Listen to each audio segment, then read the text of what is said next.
Alright everybody, welcome back to the bench. So this week we're going to look at the Streamlight ProTac Rail Mount HL-X Pro. So that's a mouthful, so I'm just going to call this the ProTac, the Streamlight ProTac. Huge thank you to Brownells for sending this out. You can go pick this up on their website. I will not have a link down below, but there will be a link somewhere on Reddit for this thing. It is an awesome little flashlight, and I absolutely think that this is going to be cool. Now, a couple of things that stick out about this. If we look right here, sorry about my light right there. Oh man, why is everything going to be messed up? Okay, we have the 10 tap programmable, which I'm going to get rid of that as soon as humanly possible. It should just be high. It's a rifle light. Just leave it on high. Like, stop doing that, Streamlight. That's the only thing I don't like about you. It weighs 6.6 ounces. It is kind of chunky. It's 50,000 Candela. It's got an M-LOK mount on the inside. It's multi-fuel rated. It fits standard long guns on 1913 rails and or M-LOK mounts. It comes with both. I believe you have to specifically pick this package. But yeah, for about 138 bucks or something like that shipped, it's not a bad little light. So far as I can see, we're going to go out, we're going to test it against a Modlite PLh-V2, and then we're going to test it against a Malkoff E2XTL, the 18650 version. We're going to have some fun with both of those. I think they're going to be very interesting, and we'll be able to have some data to compare it to. So I think that'll be pretty nice. So let's unbox this thing, and let's see kind of what it comes with.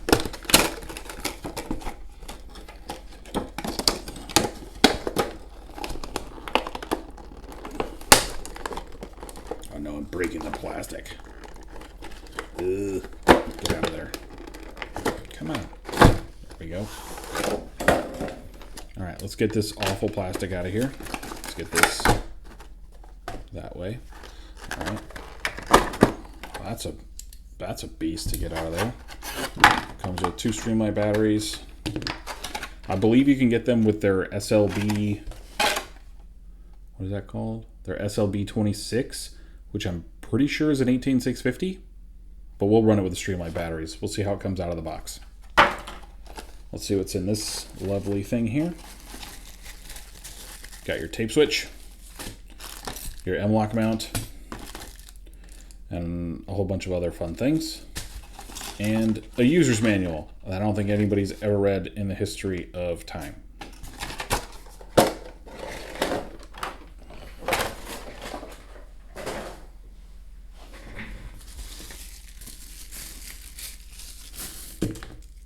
All right, so we have our tape switch. Pretty standard Streamlight affair here. I'm not gonna say that it's bad, but that looks like a crane plug. So if you just want to buy this light because it's cheaper than an actual crane plug, you're probably going to be a little bit better off. That'd be pretty interesting. Well, that was interesting. I was recording in cinematic mode, so my bad on that one. All right, so we have our standard HL-X here, ProTac, whatever you want to call this.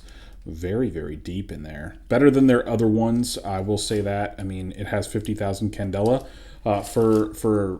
I would consider this a higher Candela light to go up against a lot of other things. You know, I have the Malkoff, the E2XTL or whatever.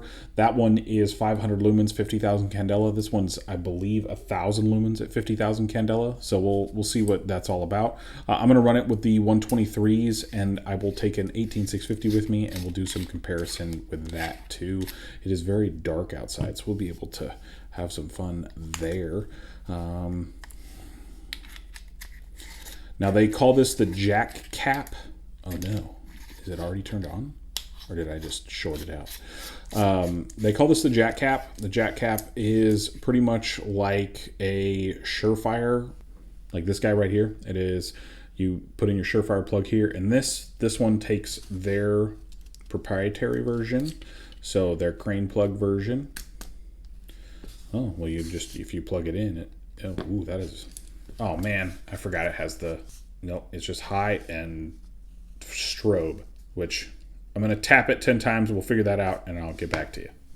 All right, so now we got into the high only mode. That's a 10 tap programmable feature. I believe it's the second feature on there. So you tap it 10 times, you hold it, it'll blink and then turn off. And once it does that, it goes into that way. Now, then it has a high and a low mode that you could do too, where it's low first and then high. That's a dumb mode. Streamlight my biggest con of Streamlight products is that they do the 10-tap programmable. I realize that it's your feature, but not on a long gun light. I don't appreciate that whatsoever. I am going to put this on an Arasaka mount because they make the best mounts, and I don't like Streamlight mounts. No offense, Streamlight. I mean, I know it's a good mount. I'm not like crapping on it, but it's not my jam. So we're gonna get this guy off. It does come with an Allen wrench. I saw that fall out earlier, so there we go. Take this guy off, and then we'll have a Super Streamlight light. All right, so it's pretty easy to take off your mount. It comes attached here at the side, and we can already see the lovely amount of rust that's kicking it on here. Maybe that's rust. Looks like rust to me. So look at that. Look at all that rust in there. It's going to be wonderful. We'll go out, we'll test this, we'll see what it looks like at night, and we'll see what it's compared to against two other flashlights, what I would assume are double the price of this light. I believe this light comes at around 130-ish, 140 bucks. You can find it at EuroOptic and a couple other places. I will have links on my Reddit for this light and the other options if you guys would like those as well, especially for the Modlite or anything like that. I think that Streamlight makes a pretty solid light. I've never been able to find really any flaw other than the 10-tap programmable. They're very durable. They're very sturdy. You can beat the crap out of them. They come with a crenulated bezel, which is very nice. I like that they have the new jack cap feature where you no longer have to go to Arasaka if you don't want to. You have a tape switch that you don't have to switch out individually. It comes with both modes, so you have your push here, which you can momentary if you lightly press it, and then you can hold it and leave it on, and then you have your pressure switch here, which I think your pressure switch is probably your best thing, like your pressure switch is definitely one of those things that I think a lot of people really want, especially in a flashlight, and none of them except for Streamlight really make them accessible. No, we're not talking about Olight. They're garbage. Don't buy Olight. So yeah, there we go. Let's go ahead. Let's check out Streamlight, and let's see what it looks like against some other stuff. All right, this is the Streamlight HL-X at about 50 yards. This is not really what it looks like to the human eye. It is a little less bright. This is the Streamlight HL-X. It's very, very floody. You can tell that hot spot is very good, but also very floody. A lot of peripheral vision.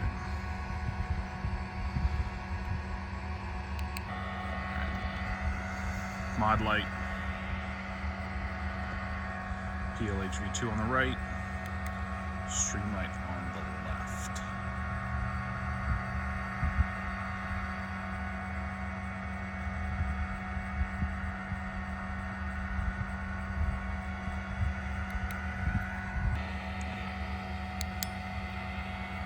E2XT on the right.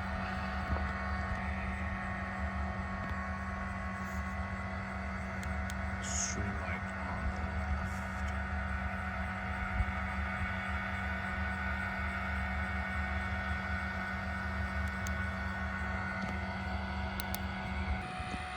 All right, so we are well over 100 yards. All right, so the tree is about 30 yards ahead of us. That fence back there is even farther. We do have a very, very foggy night, lots of bugs. With my human eye, I cannot see the left side. It's very difficult. I can't see over there. I can see that there is something there, but I cannot make that out with my human eye.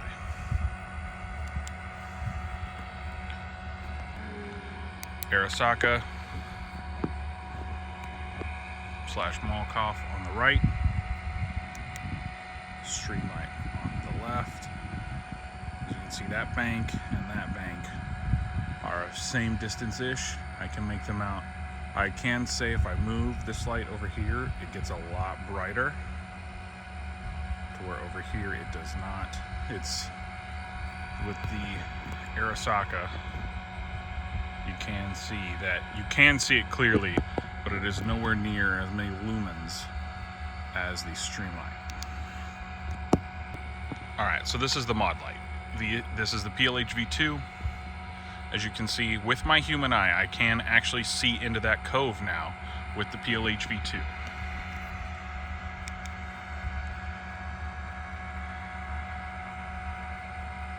The Streamlight definitely has a wider beam pattern than the PLh-V2. As you can see there, I would say looking down, let's look down, they both have about the same amount of flood. So I think both are pretty comparable. Alright, so here is the Malkoff E2XT on the right with the Streamlight on the left. The Streamlight, I will say, is brighter, is definitely brighter. You can see about the same distance. I can't really tell much difference, like I can't tell here and there. But one thing I wanted to show you guys is the hotspot to the flood on the Streamlight, because you really can't really tell with the Malkoff. But I'm going to take off the Streamlight and hotspot to that flood. That's a good little distance there. All right, so these are the lights that we ran it up against. I ran it up against a PLh-V2 from Modlite, 1350 lumens, 54,000 Candela, just an ever so slight advantage on the Candela side, whereas we have the Streamlight here at 50,000 Candela and 1,000 lumens. And then we have kind of what I would say is the middle of the road, kind of best bang for your buck light. This is my light that I love on everything. I have the E2XT and the E2XTL, and both of these I think are fantastic. I would say I would rather spend money on a Malkoff. No offense, Streamlight, but if you could just get rid of your 10-tap programmable 110%, I think that is probably the dumbest thing you could put on a rifle light. And that's really my biggest gripe. I want 100% full power as long as I can have it. I don't want to 10-tap program a light, or even just make this in a version where you can just eliminate the 10-tap programmable. For those of the people who still think that they need strobe because they haven't taken a rifle class in 25 years, or for those people who feel like they need a low admin level light on a rifle, you're making a long gun light. Take 10-tap programmable out of this altogether. This should straight up just be all the lumens, all the Candela, as much as the battery can give, all at once. I understand that maybe it will need to step down for thermal regulation and all that. I completely get this, but take out 10-tap programmable. It's stupid. It is probably the dumbest thing I hate. It's the thing I don't like the most about Streamlights. All right, so now that I'm off that, I think other than the 10-tap, I think this is a very good light. I understand that a lot of people don't have the money to go spend on a Malkoff or a Modlite even, and I completely get that. Now, Brownells, I did have to say, Brownells did send this out. You guys can use code BOP10 on anything 150 or more over at Brownells. They are an amazing company. They do support the channel along with a lot of other creators, so huge shout out to them for sending this out for review. As I said, this is not a review. This is an initial impressions of this light. I think this is a fantastic light for its price point. Now, I have seen a couple of people, I don't know if anybody here watches regular guy reviews, but he has completely destroyed his switch. His switch mount that goes in here, it looks kind of like a crane plug. His completely broke and caused a lot of flickering issues with his light. Now, I love the fact that they've integrated the pressure pad along with this, and they pretty much made the Surefire UE tail cap, and they pretty much put that into theirs. Now the Surefire is a lot smaller. It is a little bit different, of course. They have different thread pitches. They are not the same, but I have a feeling that this light is a good workhorse. I don't doubt that. Any Streamlight product I think I've ever had, the light itself, the accessories that come with it may not always hold up as well as the light itself does. So that could be up to you on how you want to portray that. I do think that Arasaka is out there making mounts, so you guys can run Surefire switches with these if you want to upgrade your switches. But at that point, if you're going to run a UE tail cap, the Arasaka mount, and any sort of pressure pad, you're looking at about $300 worth of accessories. Whereas with this, for about $150, and I'm pretty sure, a call to customer service could help you get a new one. Now I realize in the moment, in the fight, if you're, a first responder or anything like that, you can't call customer service when it's broken. So I would like Streamlight, if you had to adjust the price point and give us something a little bit better, I would love to see a price point where we have a better switch that's not 100% made out of plastic and straight up mined out of China. I would love to see something a little bit better, especially make like a ProTac First Responder series or anything like that, where you can still offer it relatively inexpensive, say middle of the road $200 price point, where you've upgraded the accessories that go with the light. Because I feel like Streamlight's biggest downside is their accessories. Now, there's probably going to be 20 people down below that are going to be like, their accessories are amazing. Okay, go take it to a class, beat the crap out of it, bust out a car window, do something like that. Somebody who's going to use this as their duty light, may say as a first responder or anybody in, not the military because they get issued stuff, but say you had to. Say you were in like the, what was that bad guy in Top Gun?